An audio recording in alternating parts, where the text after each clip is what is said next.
Hello and welcome back to another episode of MNM, Mindset and Muscle. In today's video, we are continuing the 3 do's and 3 don'ts series, breaking down each body part and going over the 3 main pieces of advice I would give you to enhance and maximize training that muscle group, and 3 mistakes I see commonly in training that muscle group. And today we are going to focus on biceps. Now, as I have been for each of the muscle groups we have covered so far, I am going to give you a very quick flash of an anatomy chart of what the muscles around the biceps look like. We'll put that up right here so you can check it out and better follow along with what I'm talking about, just in case you are new to this whole bodybuilding thing. Now that you've got an idea of what the 2 heads of the bicep are, where they're located, as well as the brachialis and the brachiradialis tying into the forearm, let's dive into the 3 do's and 3 don'ts of bicep training. Number 1 do for bicep training is do incorporate different angles of the bicep when you're training the biceps. Now, the biceps are a very simple muscle. It pretty much just involves contracting the forearm and bringing it up towards the upper arm. There's also supination involved, which is the twisting of the wrist, this movement here, supination and pronation.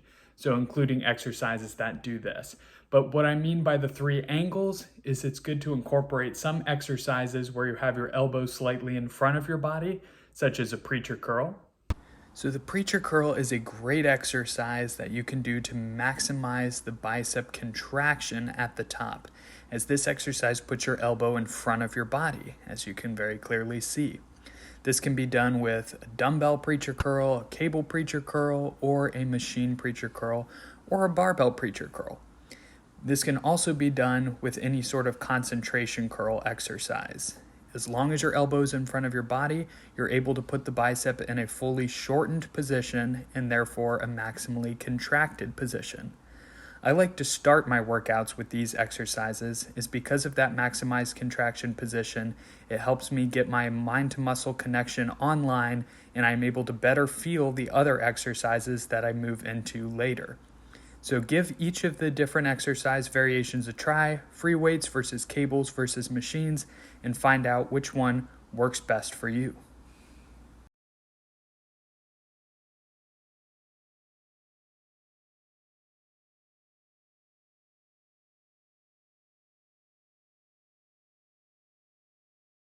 Some exercises where your elbow is directly beside your body, such as a free weight dumbbell or barbell curl. The dumbbell curl, barbell curl, cable curl, pretty much any exercise where you're standing vertical is going to be a great option for this. You'll notice that at the top, I actually do bring my elbow slightly in front of my body as I'm able to feel a better contraction in doing that. But for the majority of the exercise, my elbow is directly at my sides. One of the reasons I like dumbbell curls is it also calls into play the supination of the wrists, that is, the turning the wrists upright as you curl up. Supination is a function of the biceps, so in order to train them maximally, it is good to incorporate at least one of your bicep exercises that involves supinating and pronating your wrists, so you're able to stimulate that part of your biceps as well. You can try any form of free weight dumbbell, barbell, or switch to cables or machines, whatever you're able to feel the best. Just try and maintain strict form for as long as you can through the set, and try and focus on squeezing at the top and controlling that negative on the way down each and every repetition. And some exercises where your elbow is behind your body, such as an incline curl. It's not so much that different angles or different planes of motion work different areas of the bicep more than the other. It's just important to try these and find what you are able to get the best stretch and best contraction for. With your elbow behind your body, such as on an incline curl, you're maximizing the stretch of the bicep that you just can't get on a preacher curl or something where your elbow is in front of your body. Conversely, with a preacher curl or a concentration curl, something where your elbow is in front of your body, you can fully squeeze and contract the bicep at the top. something that you can't get that full, complete contraction on an incline curl. This is why I like using both angles, or all three angles ideally, in my bicep training. Now, I don't recommend going and cramming 2 different exercises for each of the 3 angles all into one bicep workout.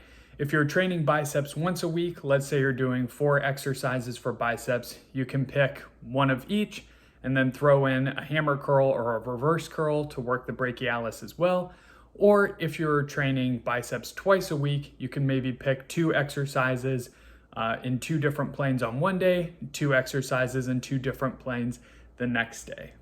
Our first do not allow your front deltoids, the front of your shoulders, to take over and bring tension off of the biceps with your curling movements. This is especially common with any sort of free weight dumbbell or barbell curl, where not only are people using a little bit of rocking and body language, but they actually use their front delt to lift the weight to the top. In fact, I see rather commonly where people barely change the degree their elbow is bent. Their elbow will be bent in the same position and they'll just move the weight like this. So the weight moves up and down in the same plane from A to B as a curl would do it, but they're not actually straightening their arm and then contracting their arm. They're not stretching and squeezing. Instead, they're just allowing their front delt to swing the weight up into the top position and then swing the weight back down to the start.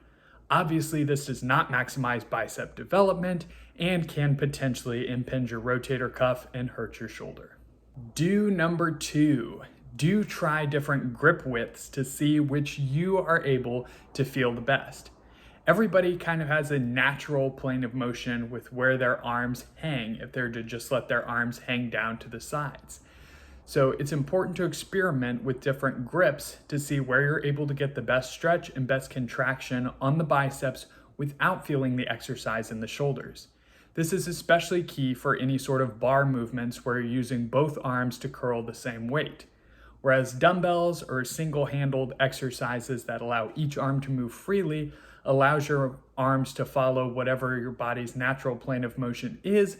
With a bar, obviously the bar is going to keep you in a fixed plane of motion. So try a little bit of a wider grip, a little bit more of a narrow grip, an easy bar or a straight bar. Try different exercise grips and see which one you are able to get the best contraction and the best mind to muscle connection with. That is usually going to be your best bet to focus on perfecting and progressively overloading on. Some people find great results by using barbells and free weights. Other people feel cables and single arm at a time much better. So it's important to find what exercises you can feel and progressively overload on them, because that's what's going to make you grow. Do not, number 2, do not overtrain your biceps. Your biceps are a smaller muscle group, and the way to get them bigger is not going to be to hammer them with 20 to 30 sets to failure twice a week. Now, it is important to train the biceps hard, but generally speaking, in the terms of 6 to 12 or so hard sets a week is plenty. You can experiment. Some people can grow on even less. Some people may require a little bit more, especially if you're new and trying to find what training to failure and training intensely actually looks like for you. But doing 40 sets a week of biceps over time is just going to lead to tendonitis, going to lead to overtraining, and can actually cause the biceps to shrink after a while. There's only so long your arms and your body can keep up with that kind of demand before it's unable to provide those resources for growth. Remember, you're going into the gym to stimulate the biceps to grow. You're not trying to dig such a deep hole that your biceps barely have time to even recover before you're hammering that hole right back down again. Just dig in there enough and stimulate enough that they have time to not only recover, but also grow before training them again. Same thing over time, progressively overloading will lead to those gains. Our final do is going to depend on your aesthetic goals, but I'm going to throw it in here with biceps, and that is do train your brachialis, your brachiradialis, and your forearm muscles just like you train your biceps. So you won't need quite as much volume or sets for these muscle groups, but it is important not only cosmetically, but also for functionality. For people who neglect their forearms, you can develop big biceps, and if you have very small forearms, then obviously the proportions aren't going to look right. It's going to look a little bit silly. As well, if you neglect forearms too much and your biceps and triceps become very strong, this can actually lead to wrist problems, which is an issue that I had in the past. As soon as I consistently build up my strength of those wrists with wrist curl exercises training the forearms, that wrist pain went away and my wrists were able to keep up with the heavy weight that I was using for skull crushers and press downs on triceps or curls for biceps. Now, as far as the brachialis and brachiradialis goes, those muscles are targeted very effectively when you're doing some sort of hammer curl or reverse curl. So it's important to push out that bicep and give you a little bit of extra peak, but not only that, it also gives a little bit of extra detail in the side when you're hitting the bicep shots. Reverse curls, hammer curls, and wrist curls are all great exercises to target the forearms, the brachialis, and the brachiradialis muscles that we covered earlier in the anatomy chart.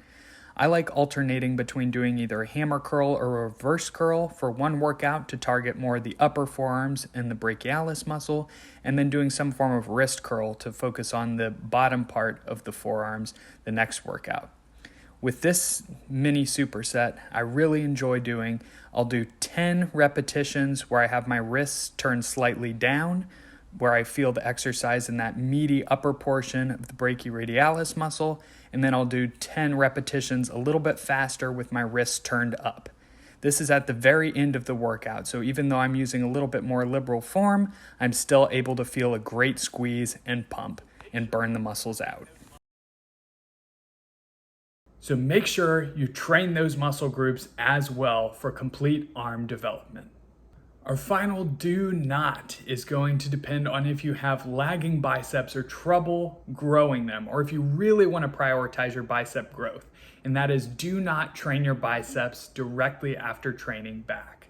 So this is very common for people doing a push-pull leg split, in which with pull day, they're going to train their back, their rear delts, and their biceps. However, after you've done a bunch of back exercises, your biceps are going to be pre-fatigued, sometimes very fatigued from doing the heavy rowing and pull down and pull up movements.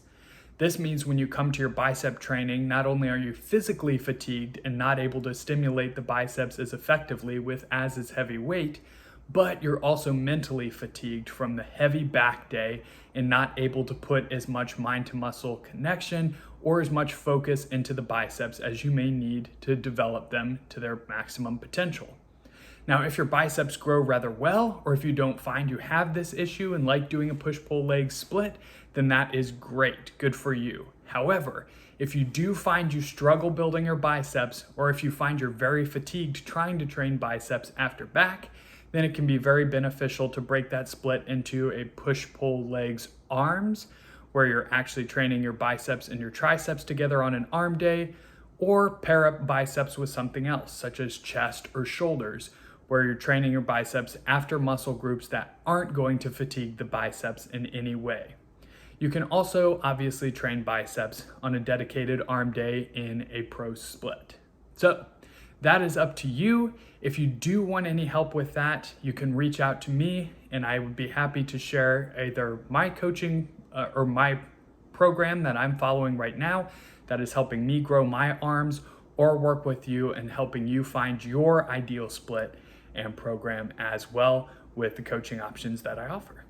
So that is going to wrap it up for today's video. As always, if you have any suggestions that you found very helpful in your bicep training, please leave them down in the comments below. I would love to see them. If you have any questions, let me know down in the comments as well, and I would be happy to answer those.